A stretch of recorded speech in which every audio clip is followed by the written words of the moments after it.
You see who that is? Huh? It's your mom! Those are people who died, died. Those are people who died, died. Those are people who died, died. Those are people who died, died. They're all my friends. They just died. Cheeseburger and Georgie, let the gimmicks go right. Hello, everyone. It is Viking Overlord here with. The Eric Barber. It's been a long time. Been about a few months. Man, it feels like a year now already. No, I'm kidding. So before we start with this video, just give a little bit of a background. Eric and I, we get together sometimes and do movie reviews, hoping that now that I'm trying to do YouTube videos when I have days off and then record that and then upload them later, that's the plan I want to do.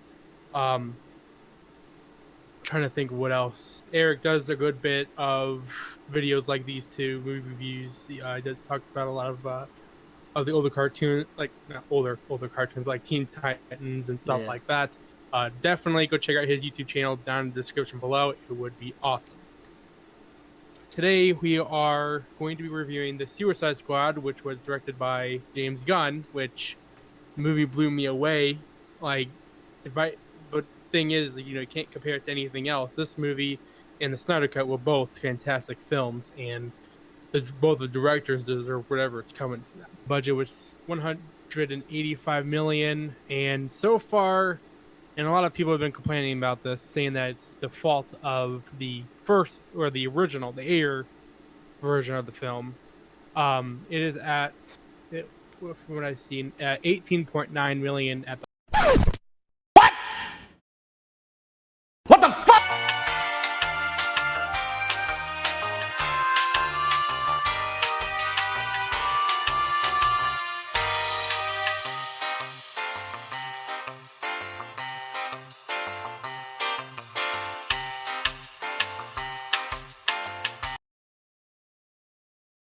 What the fuck?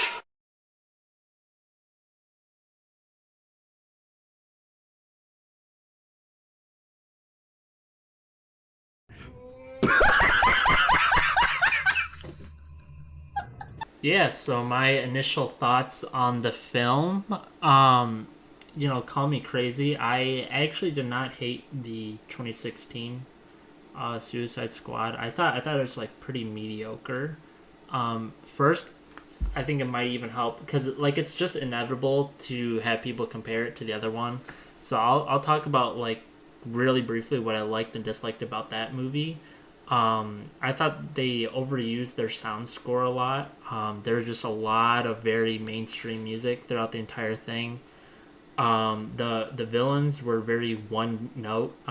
They're compared to like Power Ranger villains, and I totally felt that. The little clay monsters, whatever, just so corny. I did like actually a lot of the characters, not all of them, but I think Margot Robbie actually does not really get enough credit as Harley Quinn. I think Will Smith played a serviceable Deadshot, and I thought Boomer and Rick Flag both did their parts well. And everyone else was generally serviceable. I'll give another special shout out to I think it's Viola Davis that plays Amanda Waller. Yeah. Okay, perfect. She does it so well too. Yeah. Compared to the animated voices, it's like she does it so well. If I had to, this is the way I see it. She's like the Nick Fury of the DC universe. Sure. If I had to compare both of them, I'd have to say she's better. Yeah, she's just so cutthroat. She has a little bit more ambiguity, but carry that over into the Suicide Squad by James Gunn. The best parts of the characters actually transferred over. And in my opinion, they did it better because, the whole Suicide Squad concept is like they're on suicide missions. Anyone can die at any times. The only guy that died in the first one was, his name is Slipknot, and he just climbed onto walls and stuff. And he wasn't even hyped up as a character. So everyone's like, this guy's going to die. In the Suicide Squad, dude, they kill Boomer right off the bat. They kill half the team off the bat, and more people die along the way. It really had you going because a lot of characters you already had relationships and establishments with just flipped itself on its head. I thought the action was pretty clean for the most part. I really like the editing style. The transitions really smooth, those were really nice. cool, yeah. I really liked the CGI. I thought King Shark looked really well. Polka Dot Man's polka dots, dope. Even like his little skin condition. I don't know if that was more prosthetics, but I was really impressed with that. But yeah, I'll let you carry it on before I get too rambly.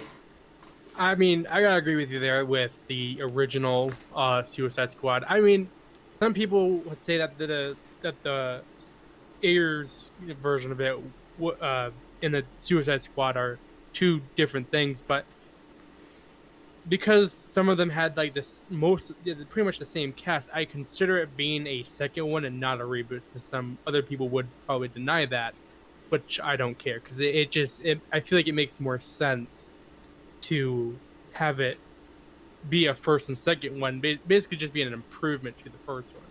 Which sometimes that's also the case, that usually the first movie is bad, but when the second movie comes out, it's a whole another level. But I mostly think the reason why this movie was so good is because of James Gunn, and also Warner Brothers gave him creative freedom, which they barely even do with their directors now, which is depressing. But speaking of the Suicide Squad, I was really rooting for Captain Boomerang to survive, and well, that sucked. I mean, I can understand a lot of the other ones. Blackguard was an idiot, basically an idiot. So his death was definitely, coming to him. That was understandable. Compared with all the other ones, I really do wish there was more with Savant, because he's also, I don't think in the comics he's in the Suicide. He wasn't in the Suicide Squad yet, or at all. I don't remember. I think he's not too new. I don't know. But they killed him off. I feel like maybe he could have survived. A lot of these characters I felt like could have survived, but then it turned out, a Weasel. Yeah. Survived. Shout out to Weasel. Yeah. This might be a little bit an odd comparison, but one thing that I thought the film did exceptionally well that I haven't seen in like a while, and the comparison is actually to The Last Jedi, for how many standout cinematic moments that were in the film. And the one that screams out the most is like, it's so unneeded, but it's just so hype and badass. I think everyone just gives it a pass. And the one I'm in particular is when King Shark's just like messing up some of the soldiers, and he just tears that one in half. The lightning's just striking, and it's so unneeded, but it's so hype. Like everyone just like, this gets a pass. Like it's crazy. Yeah, that when I first saw the Red Band trailer, when the King Shark ripped that guy, I was like, that better be something that they don't leave out of the movie, because sometimes they need to like the money shot, that kind of thing. I was really hoping they wouldn't do that with that, and they definitely did not, which made me happy, because that was just freaking awesome seeing them do that. It's been a long time since I've seen a movie do that with a freaking shark, even, you know. Yeah, some Mortal Kombat type stuff. No, yeah, freaking hell. Yeah. As for the villains, I personally don't think I found them as compelling as everyone else did. In my opinion, it's sort of like bounced around a little bit. Like first it started with the president, then it went to the general, and then it went to Starro, and then Peacemaker had his own bad guy vibes, which I thought Peacemaker actually probably was one of the more compelling villains, especially with his crazy fight against Rick Flag. That's one death I really was not expecting. So it was crazy. Well, in the comics, it kind of was faithful to the comic right there. Rick Flag does die in the Jotunheim, but it was through like an explosion, when they were planting the bombs and all that. Which I mean I agree with you on there. I was really hoping he'd live too, but Peacemaker was definitely a joke. Yeah, it was unfortunate, and as far as like compelling deaths, Polka Dot Man I feel like was really sudden. but there's definitely a lot of impact because he was just so happy about being a hero and all that stuff. But Yeah. you know, I thought the Harley Quinn that we saw was probably like the best Harley Quinn Oh that yeah. we've seen from her as a performance. Yeah, I agree Um, with that yeah, 100% on that. and I really liked Idris Elba as a Bloodsport. Ratcatcher 2, phenomenal. I think no one phoned it in. Everyone was given a solid performance. Even Sylvester Stallone as King Shark. New dumb friends.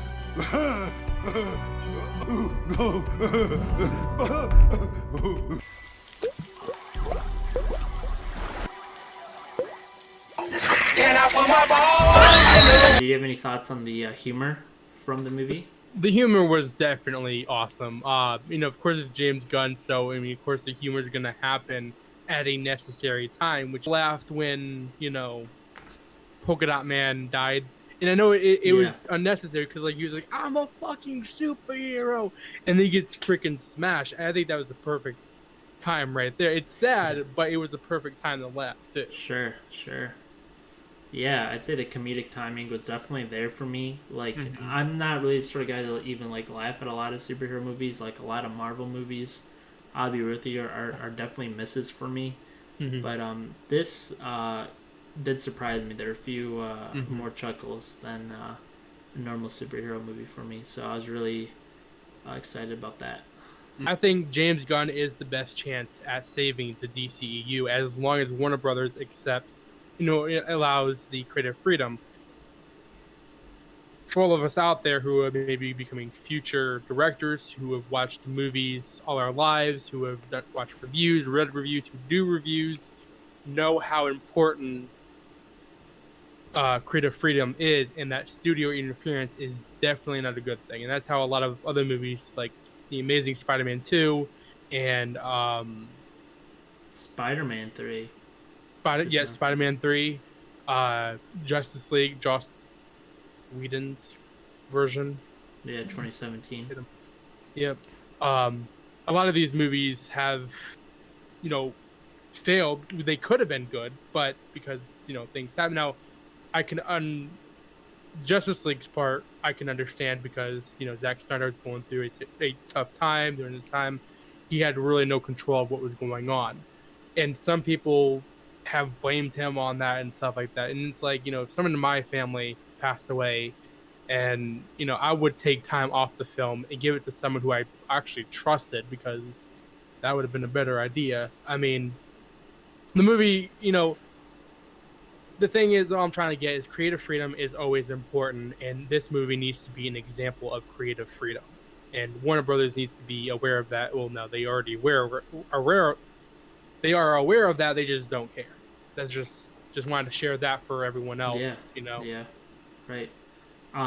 Just a little bit of a different point. I mostly agree with everything you're saying. I whether or not the DCU really progresses or not, or really they use as a mold, because with Warner Bros. It's kind of indecisive where they will. I think the movie is actually like a really solid independent movie if it wants to be, just to stand on its own legs. A sequel would be awesome, but you don't even need to consider the 2016 Suicide Squad into the equation. And there's really very little references to other DCU movies. There's one nod to Superman, because Bloodsport fights him, but outside of that, it's pretty self-contained. And I think I don't really think a lot of people will really be binging the whole DCEU the same way people binge the whole MCU. Yeah. But I do think this is a solid entry that could get some rewatches all on its own. I think it stands on its own two legs for sure, with or without the DCEU. If it keeps going, I mean, that's awesome. But if it doesn't, I think it's still its own great work. Speaking of that, I feel like Warner Brothers has basically just been pacing their movies, and maybe that's why they've been interfering or something. Like, the MCU. But honestly, the only way they're even going to get that is if they get creative freedom, if they get the right people and then allow creative freedom. I feel like I do this too much. I figure this is the sugar coating, but I give this movie a straight up 10 out of 10. and James Gunn, a great cast. There's probably some parts that are like, that's really unnecessary, but at this point, it is a great movie. As for me, I'm a little bit of a harsher critic, but I'll give it an 8 out of 10. That's a pretty solid score for me, I'd say. And again, I thought the casting was really well done. I thought maybe the characters could have been explored just a little bit more. With backstories, maybe there'll be a gun cut. I don't know, and that could change everything. But I thought the soundtrack was on point. A lot of the humor worked for me. The action scenes were really well done. I kind of wish the villains, same thing with a lot of characters, were just fleshed out a little bit more. But definitely serviceable to the plot, and we'll even count Amanda Waller as a little bit of a villain, and so she sort of bumps things up a little bit too, in that regard. So I'm excited to see future installments from Gunn in the DC Extended Universe, and I think this sort of reinvigorates some things as well. A lot of people are saying the DCU is dead, but this could be a second shot at things. So I'm really excited to see the future of the DCU and the future of the Suicide Squad. Yeah, pretty much.